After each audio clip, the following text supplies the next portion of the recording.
el centro de Europa en el transcurso de 2 milenios. Un país que necesitó mucho tiempo para convertirse en uno. Personas que recién se sintieron alemanas con el paso de los siglos. ¿Quiénes son? ¿De dónde vienen?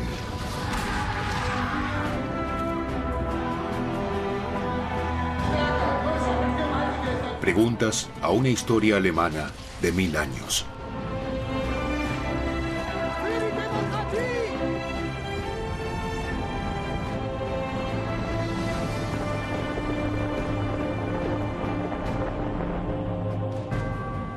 En el siglo X, aún nadie habla de alemanes. A las tribus de Baviera, Sajonia, Suabia y Franconia las une principalmente su lenguaje. Un enemigo de afuera fortalece su cohesión. Él aprovecharía el momento para dominar como rey sobre las tierras alemanas y como emperador sobre la Europa cristiana. Otón I.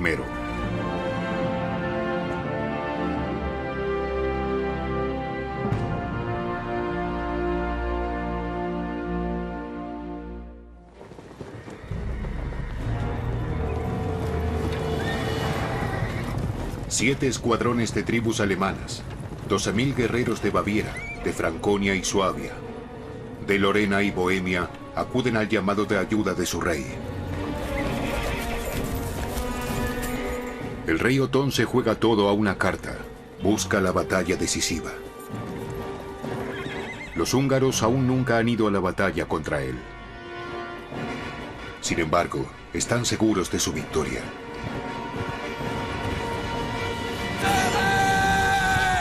Su reputación les precede una vez más. Año tras año, desde hace más de 50, estos temidos jinetes de las estepas incursionaron en el reino, saqueando. Quemaron castillos, ciudades, iglesias y causaron un baño de sangre entre la población. Nadie se salvó de ellos. Así informaba un cronista. Es por eso que los húngaros fueron llamados enemigos de los hombres y de la cristiandad. ¡Que vengan! ¡Que vengan! ¡Sean valientes! ¡Dios nos protege! El rey Otón se lo juega todo. Su corona y su visión de ser un poderoso emperador como Carlomagno. Las tribus alemanas están de acuerdo en defenderse del enemigo. Se trata de vida o muerte.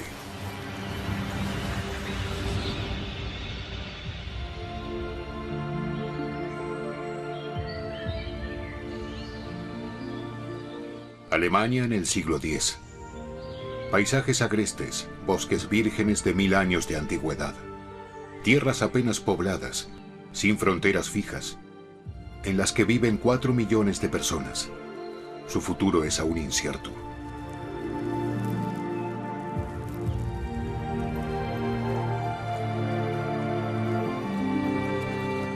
$19 años antes de la batalla de Lechfeld, Otón aún es duque de Sajonia. Viaja a Aquisgrán con su hijo Ludolfo, de 6 años, quien algún día será su sucesor. Casi todos sus súbditos son campesinos, en su mayoría esclavos que tienen apenas lo suficiente para vivir.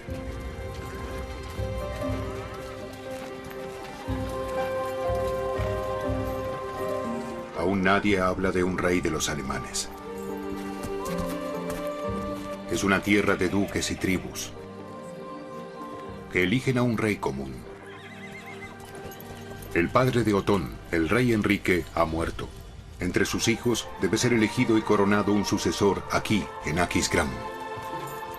Por eso Otón hizo venir a los duques y condes más importantes de las tribus. Aquí empieza la historia de los alemanes, con la entrada de Otón I en el palacio imperial de Carlomagno. No solo han venido nobles, sino también muchas personas del pueblo, como lo informan los cronistas.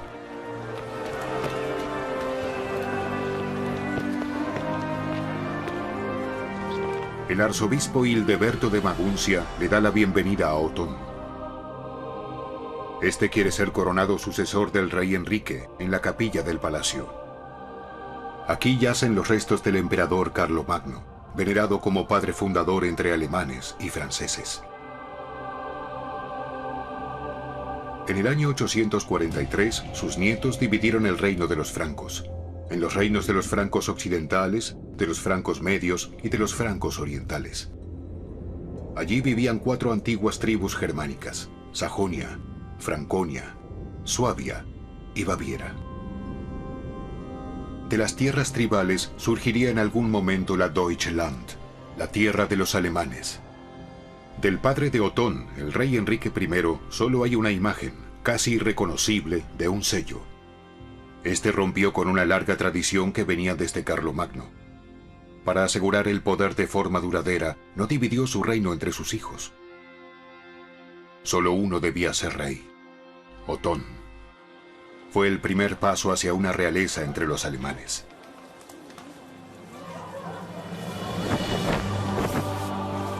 Lo que ocurrió el día de la coronación en Aquisgrán se transmite en la crónica del monje Viduquindo.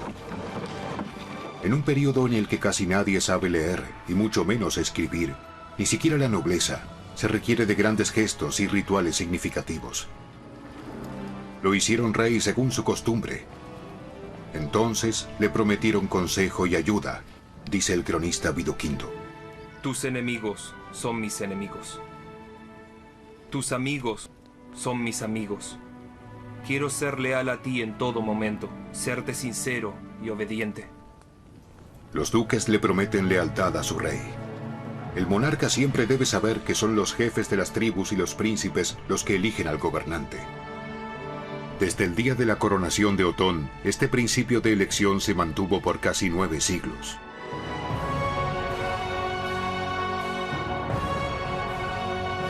En el caso de Otón, su elección como rey todavía fue acompañada por el consentimiento del pueblo. Si les complace esta elección, levanten su mano derecha hacia el cielo. Y esta elección le complació al pueblo, informa el monje Viduquindo.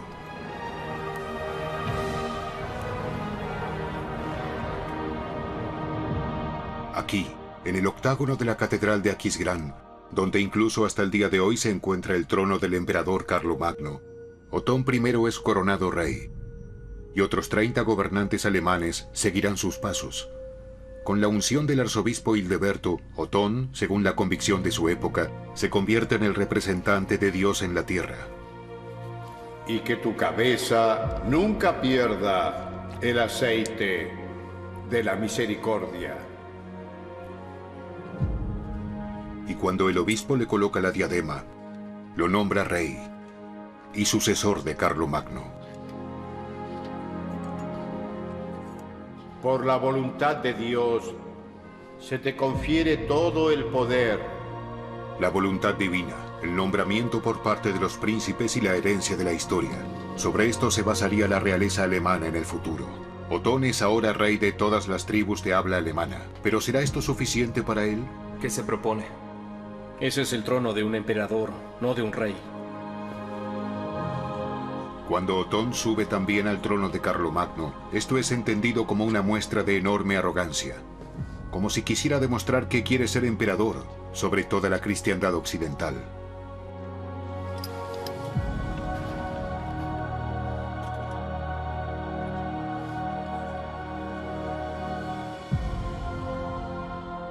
Otto el Grande fue el primer gobernante de la Edad Media que quiso imponer la monarquía. Esto condujo a una gran resistencia por parte de su familia, de sus hermanos, que querían participar del gobierno real. Él se resistió con mucha violencia contra esto. En otros casos, intentó considerar las pretensiones. Con todo, hay que decir que Otón el Grande siempre gobernó consecuentemente con fe en Dios, con gran perseverancia. En la Edad Media se gobierna desde la silla de montar, ya que en el reino no existe una verdadera capital, una verdadera sede del gobierno. Por lo tanto, Otón, como rey viajante, recorre tierras alemanas con su séquito de casi 2000 personas más de 180 días al año. Cuando el rey llega, ciudades, pueblos y monasterios deben proporcionarle alimento. Especialmente para los campesinos esto es difícil. Que Dios bendiga al rey, pero que no vuelva nunca más, reza un dicho. El primer viaje de Otón tras la coronación en Aquisgrán lo lleva a la colegiata de Quedlinburg.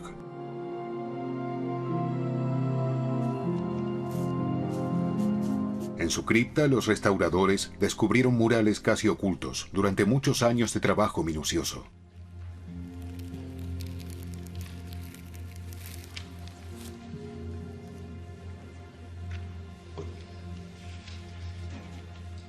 Entre las muchas escenas bíblicas de la bóveda también salió a la luz una imagen muy mundanal.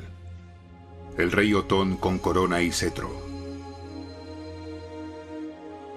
Más de 1000 años después de su creación, los restauradores le vuelven a dar un rostro al fresco de una época temprana de la historia alemana.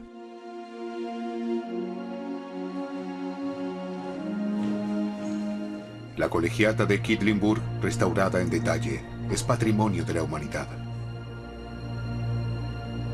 Otón siempre se sintió atraído a la cripta. Era su centro espiritual.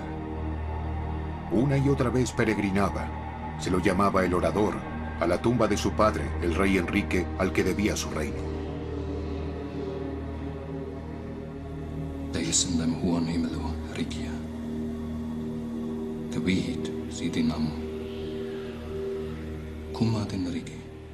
Así suena el Padre Nuestro en sajón antiguo, en el idioma de Otón I.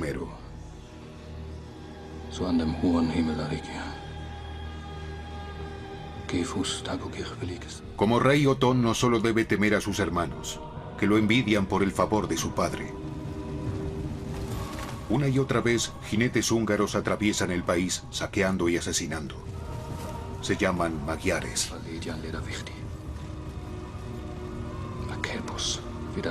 Otón debe cumplir su deber como protector del imperio. Y como un cristiano devoto. Y protégenos, oh Señor, de las flechas de los húngaros.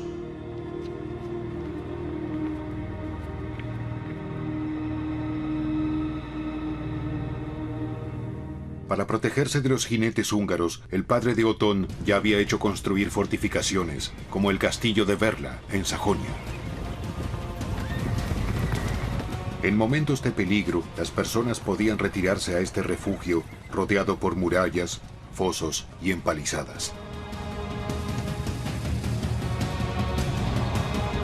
El rey les había dado a los campesinos tierra y armas, e hizo guardar grano en almacenes, para que sus súbditos fueran capaces de resistir asedios incluso por mucho tiempo.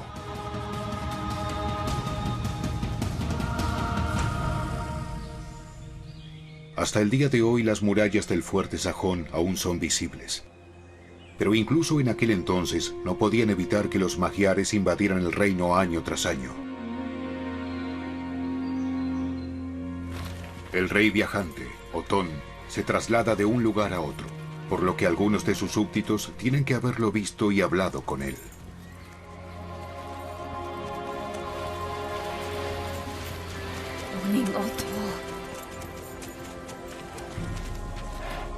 Wanna bist du? Woher bist du?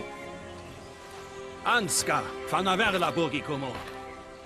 Vader Iuva Heinrich, frian mi verlet, dat Biverieland wieder Ungara. Wata Bibrenges? Meroth Hangewanugi. Barno fi Fodian Mot. Willy Wedan Deganmin? Ibukunin Fikropit gang in Gottes Namen. Ja.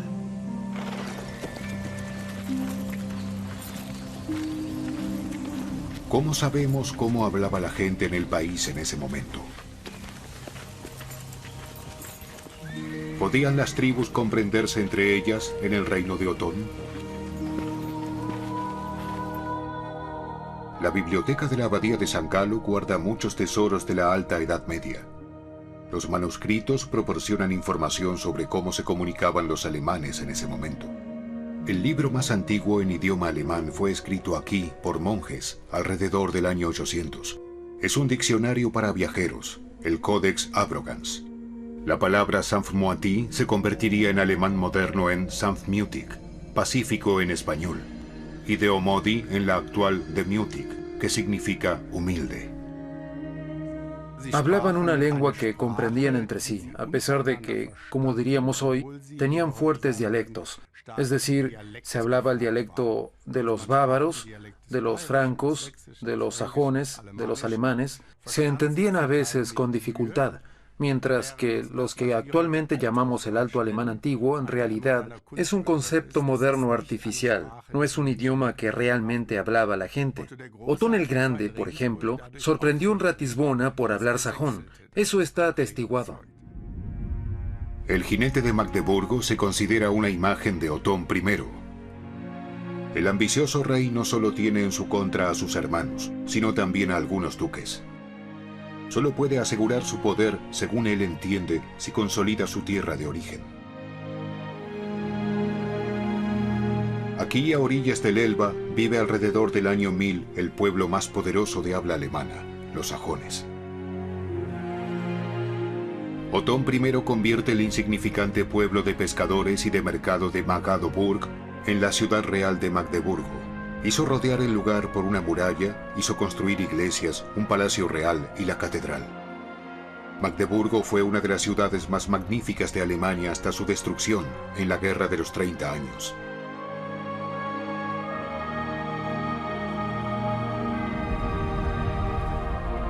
Desde su renovación gótica, la catedral es una de las más grandes de Alemania. Alrededor del año 1240 fue cincelada en piedra arenisca la pareja entronizada, una de las esculturas más bellas de la Edad Media alemana. Según la tradición, representan al rey Otón y su amada esposa, Edith de Inglaterra.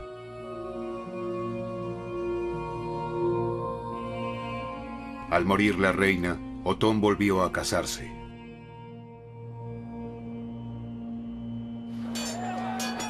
La elegida para ello es Adelaida de Borgoña, viuda del rey italiano. Otón tiene un pequeño hijo con ella, Enrique. El hijo de su primer matrimonio, Ludolfo, hace tiempo que ya es adulto. Ya había estado presente durante la coronación en Aquisgrán. Hasta ese momento se le considera el sucesor legítimo de su padre en el trono.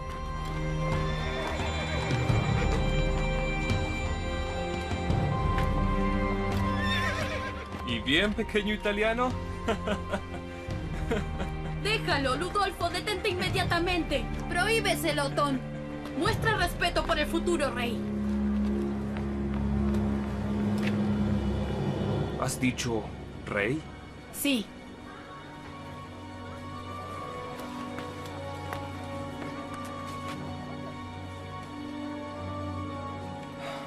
Yo soy su legítimo sucesor.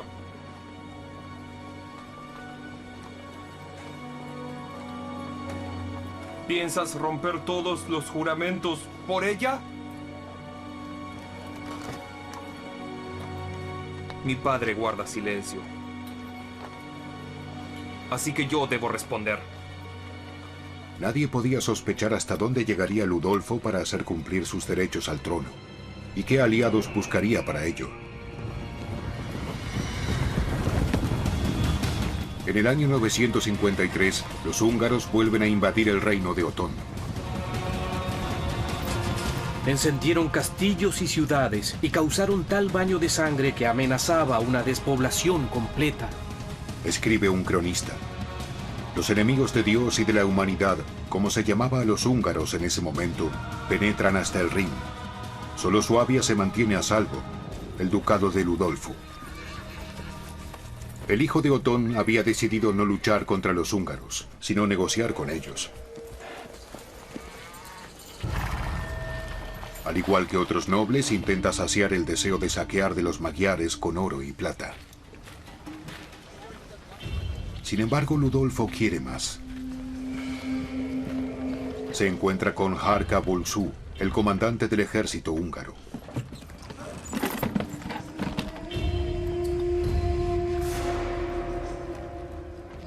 Dile que sé dónde conseguir mayores botines. Ludolfo no solo quiere comprar su libertad a los húngaros. Estos deberían hacer tambalear el poder de su padre, ayudarlo a afirmar su derecho a la corona. ¿Realmente eres hijo del rey Otón? Sí. Su hijo primogénito. Pero quiere quitarme la corona. Mi compañero los llevará al Rin. Allí encontrarán más botines. Vayan, sírvanse de las riquezas de mi padre. La complicidad de Ludolfo con los húngaros se hace conocida. No solo pone en juego el poder de su padre, sino que allana el camino de los magiares para invadir el país. Lo que sucedió entonces en Rostal, en Franconia Media, pudo ser como el conflicto padre-hijo que describe el Cantar de Hildebrando. Los aguerridos y valientes guerreros preparan su armadura, ajustan sus cotas de malla y ciñen sus espadas. Dos hombres con la misma sangre, padre e hijo. ¿Qué me has hecho? ¿Qué me has hecho tú?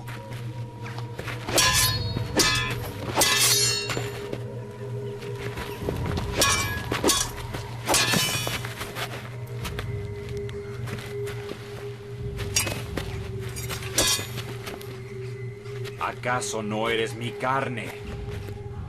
¿Y no eres mi sangre?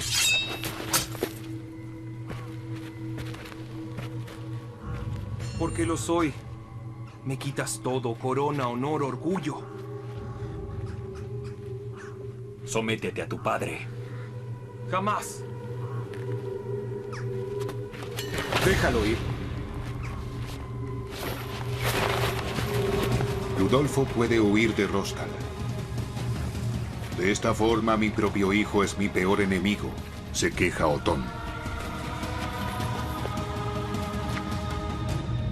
Ludolfo encuentra refugio en Ratisbona, a orillas del Danubio.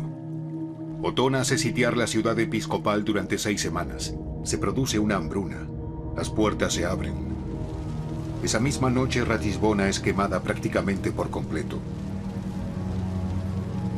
Pero Ludolfo puede volver a escapar.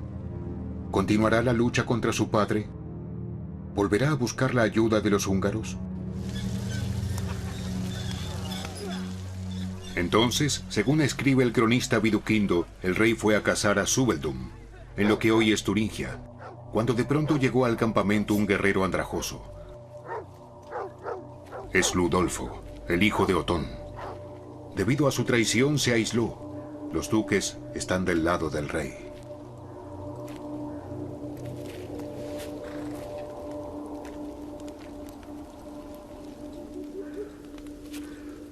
Levántate, hijo mío.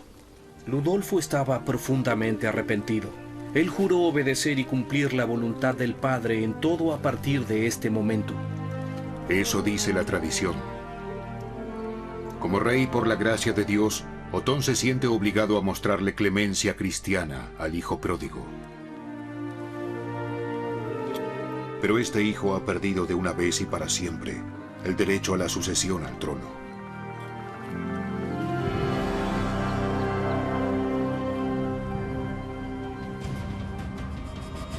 Ahora Otón se concentra en el enemigo externo al unir fuerzas para expulsar a los húngaros.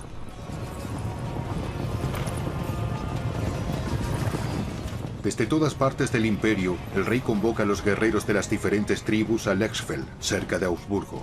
La ciudad es sitiada por los húngaros. No quiere rendirse.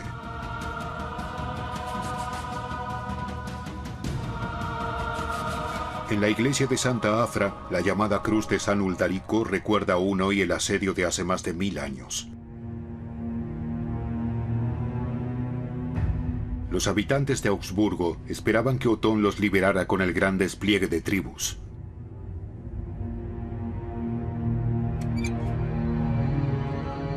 La defensa contra los infieles fue organizada por el obispo Uldarico.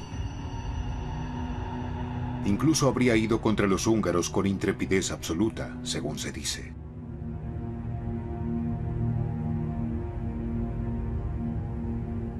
Según la leyenda, Otón habría acudido a Lechfeld con guerreros de todo el reino bajo este estandarte.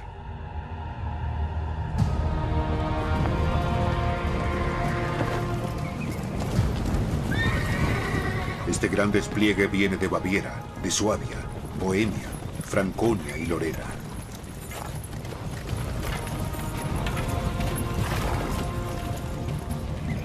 La mayoría de los guerreros son enviados por obispos poderosos. Bajo el estandarte de San Miguel, Otón reunió un ejército enorme para aquellos tiempos, 12.000 guerreros. Esta sería la batalla decisiva, y Otón arenga a sus hombres. Los húngaros han destruido nuestras ciudades, han quemado nuestras iglesias, han matado a mucha gente. ¿Deberíamos retirarnos a nuestra propia tierra ante estos enemigos de Dios y de las personas? Hombres, debemos demostrar una firme valentía ante estos gentiles y su osadía. El monje sajón Viduquindo es el único que informa sobre el discurso de Otón en Lechfeld. Sin lugar a dudas quería dejar a la posteridad una imagen heroica del rey.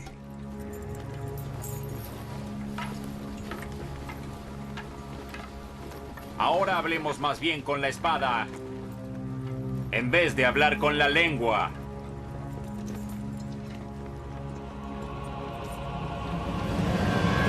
Padre en el cielo, danos la victoria y la vida.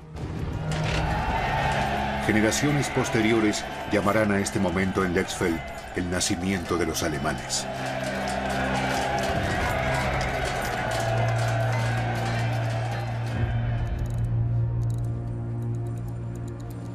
La lanza que el rey Otón llevó en la batalla de Lechfeld es una de las llamadas insignias imperiales que se conservan hoy en Viena. Estudios comparativos muestran que se trata de una lanza alada de la época de Carlomagno, de las que había muchas. Pero esta pasó a la historia como la lanza sagrada. En tiempos de Otón el Grande, la lanza sagrada era considerada un símbolo de poder. Su propietario era considerado el verdadero representante de la dignidad real. Esta posición especial de la lanza sagrada viene del hecho de que era interpretada como una reliquia con la que se preservaba su testimonio especial de la pasión de Cristo. Según la leyenda, un soldado romano hirió a Jesús en un costado, crucificado con esta lanza. Por eso Otón y sus guerreros la consideraban sagrada. Esta posición de reliquia le daba el aura de un arma que traería la victoria y que apoyaría a las tropas de Otón el Grande en la batalla. Con ella se podría considerar invencible.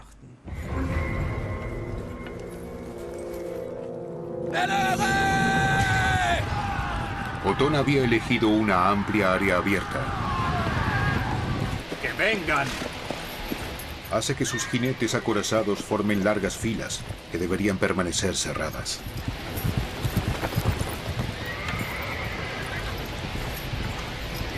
¡Que vengan! ¡Ya que vengan! ¡Tengan coraje! ¡Dios nos protege! La lanza sagrada le daría a la batalla una consagración religiosa. Para los guerreros de Otón, los húngaros son paganos. Sus arqueros son temidos. Traen la muerte desde la distancia. Los ágiles jinetes evitan el combate cuerpo a cuerpo.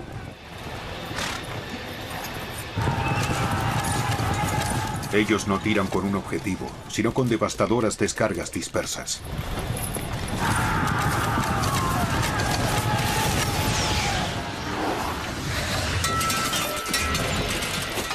Sin embargo, el ejército de Otón esta vez está mejor equipado.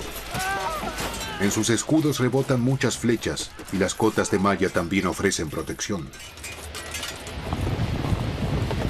Sus filas se mantienen firmes, para sorpresa de los húngaros. Otón confía en ello. ¡Hombres, adelante!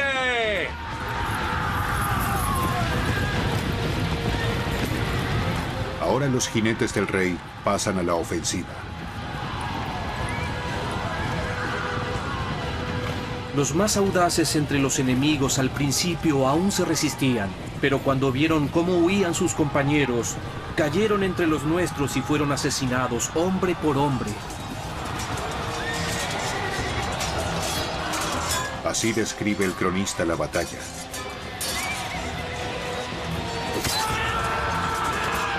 Los húngaros no están preparados para la lucha cuerpo a cuerpo. Solo tienen armas ligeras. No tienen nada para ir al encuentro de las lanzas y las largas espadas de los oponentes.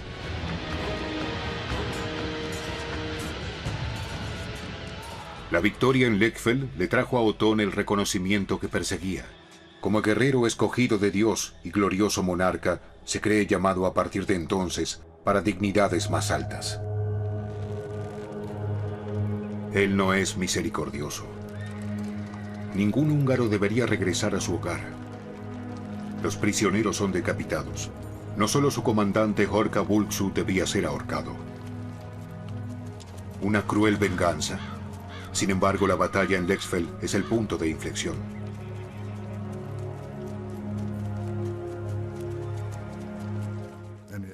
Una derrota de Otón el Grande probablemente habría significado que el imperio hubiese caído en la dependencia tributaria de los húngaros. Quizás Otón también habría sido derrocado. Todo esto habría conducido a que el imperio probablemente hubiese caído nuevamente a una organización en tribus individuales. La victoria en Lechfeld le da a Otón el Grande una posición indiscutible. Es reconocido en toda Europa occidental. Se puede decir con seguridad que esto ha desempeñado un papel importante en la formación de la identidad del reino de los francos orientales, que más tarde conduciría al imperio alemán. El rey Otón ahora recibe el nombre de El Grande y es llamado defensor de la patria. La victoria común en Lechfeld ahora ha acercado más a las tribus alemanas. El imperio ahora comienza a tener forma. Se extiende desde los Alpes hasta el Mar del Norte, y el Báltico en el norte y hasta los ríos Elba y Saale en el este. Sin embargo, Otón piensa en otras dimensiones. Al igual que Carlomagno, quiere establecer una continuidad con el Imperio Romano. Pero para convertirse en emperador, también debe viajar a Italia.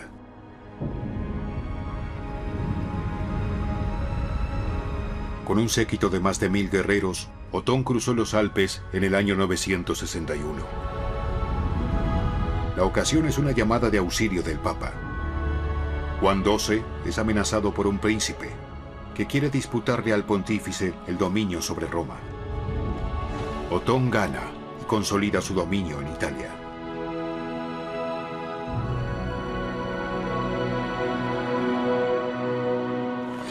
Por las rutas de los antiguos Césares se desplaza a Roma. Otón el Grande ya tiene 50 años. En aquel entonces una edad avanzada. Viene como rey. Quiere regresar a su tierra natal de la metrópoli del antiguo Imperio Romano como emperador.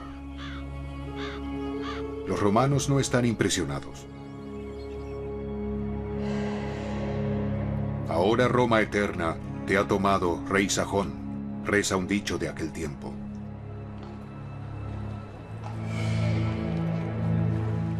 En el lugar donde hoy se encuentra la Basílica de San Pedro, el Papa había coronado a Carlomagno emperador del occidente cristiano.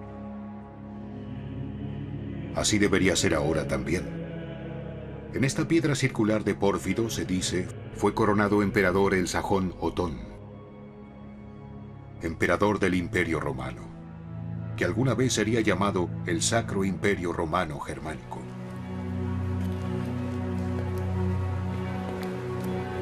El juramento que tuvo que prestar Otón al Papa para la coronación a emperador no les gustó a los romanos ni a los príncipes de Italia, informa un cronista.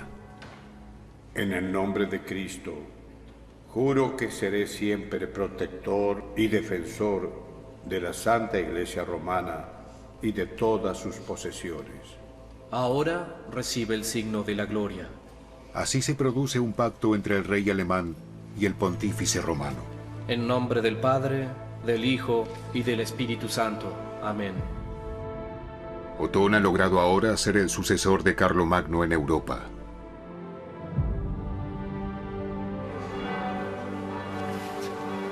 Signum Gloriae, el signo de la gloria. La corona imperial es la insignia más importante del imperio. Se conserva actualmente en la Cámara del Tesoro del Palacio Imperial de Viena. Con ella, según se dice, Otón el Grande fue coronado emperador. Esta corona ha sido durante siglos el símbolo del imperio, símbolo del Reich.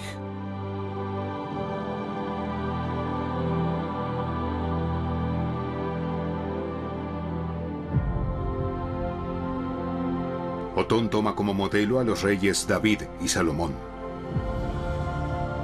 Y por encima de todo está en nombre de Dios. Per me reges regnant, por mí reinan los reyes. La corona y la dignidad imperial les dieron a los soberanos una primacía sobre todos los demás reyes europeos, una mayor dignidad, pero no mayor poder. Esta corona fue llevada por todos los reyes y emperadores del Sacro Imperio Romano Germánico hasta 1806. El Reich y el Imperio acompañan desde entonces la historia de Alemania. A veces como un lazo de unión entre los príncipes alemanes, cuya autonomía protegen. A veces como desencadenante de guerra y división.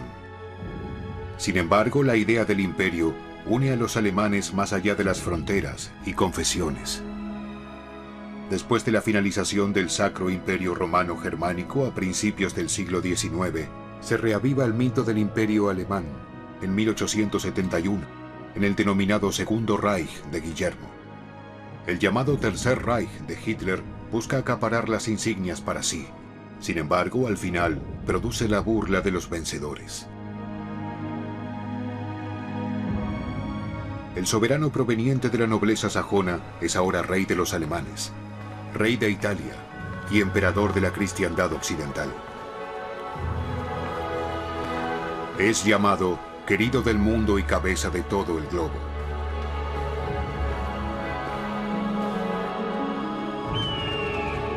Con su imperio crecieron también los retos. Otón se siente atraído por Italia. Al sajón y a sus guerreros les agrada el sur.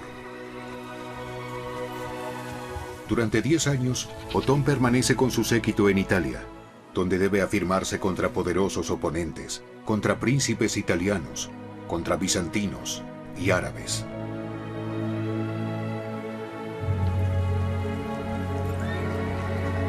La larga ausencia de la tierra de su nacimiento se considera el pecado del rey.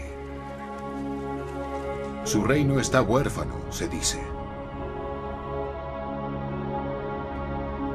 Este es el precio por su imperio europeo, que también es desafiado por el imperio bizantino al sureste. Como Otón no puede derrotar a Bizancio, quiere hacer las paces mediante un vínculo matrimonial.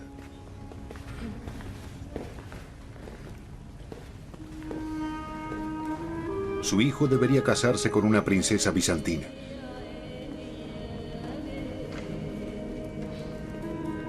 Sin embargo, es la novia equivocada. Le fue prometida la hija del emperador. En cambio, quiere darnos a una pariente lejana. Ella no nació de púrpura, es una estafa. ¿Te gusta? Ella no es digna de mí. Regresa la bastarda. El emperador busca una solución conciliatoria. Decide por su hijo.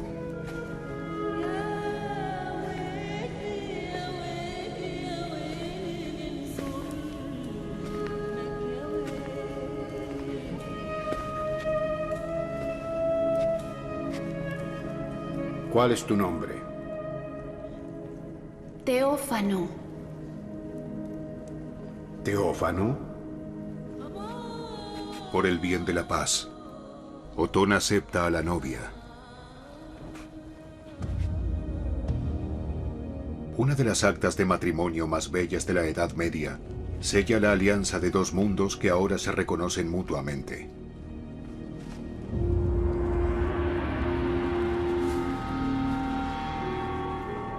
Otón II y Teófano reinarán juntos.